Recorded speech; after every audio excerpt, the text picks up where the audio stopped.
दर्शकों के प्यार से बनी बात, मिला 80,000 सब्सक्राइबर्स का साथ। कम समय में 1.5 करोड़ से भी अधिक दर्शकों ने देखा आई इंडिया। भिखारी गैंग का हैरत अंगेज कारनामा। युवक को अगवा कर फोड़ दी दोनों आंखें और तोड़ दिए हाथ पैर। शरीर को कई जगह गर्म लोहे की रॉड से दागा। अत्याचार यहीं तक नहीं थमा, चापर से चेहरे पर कई जख्म भी किए। यातनाएं जानकर आपकी भी रूह कांप उठेगी। ऐसा तो फिल्मों में भी नहीं हुआ होगा। युवक भिखारी गैंग के चंगुल से छूटकर किसी तरह 6 माह बाद घर लौटा तो परिवार के लोग भी उसे पहचान नहीं सके।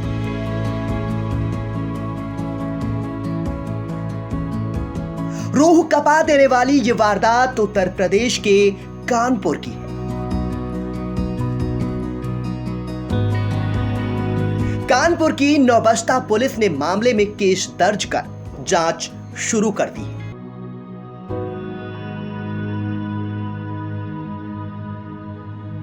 पीड़ित युवक की बर्बरता की कहानी को जिसने भी सुना, कुछ देर के लिए उसे भरोसा ही नहीं हुआ। लेकिन उसके साथ हुई यातनाओं को देख और सुनकर आम जन ही नहीं, पुलिस अफसर भी सिहर उठे। अहम बात तो यह कि पीड़ित युवक को न्याय के लिए थाने का घेराव कर हंगामा करना पड़ा और उसका साथ पार्षद प्रशांत शुक्ला समेत लोगों को देना पड़ा। तब जाकर पुलिस ने केस दर्ज किया। कानपुर के जशोदा नगर कच्ची बस्ती ब्लॉक नाला रोड पर रहने वाले सुरेश माझी की कहानी रील की कहानी नहीं, बल्कि रियल की कहानी है। वो दिहाड़ी मजदूर था कि किदवई नगर लेबर मंडी पर 6 माह पहले रोज की तरह काम की तलाश में खड़ा था। इस दौरान मछरिया गुलाबी बिल्डिंग के पास रहने वाला विजय नाम का व्यक्ति काम का झांसा देकर अपने साथ ले गया और उसके साथ यातनाओं का दौर शुरू हो गया। पहले नशीला पदार्थ खिलाया, फिर हाथ पैर पंजे तोड़ दिए। 12 दिन तक मछरिया के अपने घर में कैद रखा। इसके बाद दोनों आंखों में केमिकल डालकर अंधा कर दिया।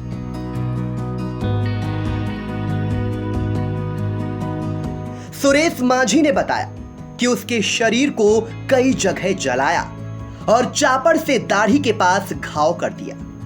फिर उसको झकरकुटी के नीचे किसी डेरे में रखा और फिर किसी महिला को बेच दिया।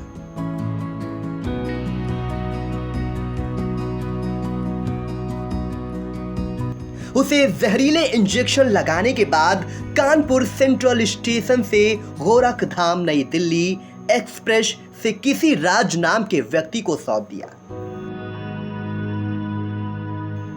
उसे दिल्ली ले जाने के बाद उसे रोज भीख मंगवाई जाती थी।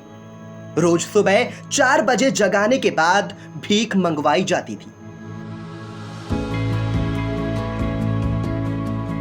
दिन में एक बार सिर्फ 1 रोटी खाने को देते थे। इस तरह कई महीनों तक उसे यातनाएं दी गई।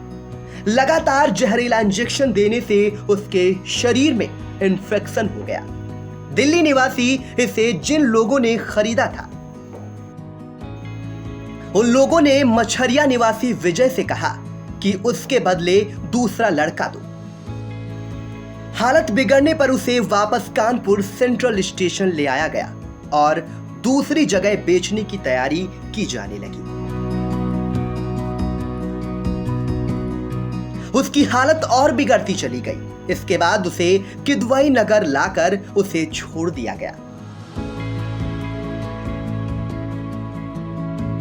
वो कई दिनों तक सड़क के किनारे बेहोशी की हालत में पड़ा रहा। होश आने पर लोगों की मदद से अपने घर पर सूचना दी, जिसके बाद वो परिवार के पास पहुंच सका।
खबर आपकी, नजर हमारी। देखते रहिए आई इंडिया।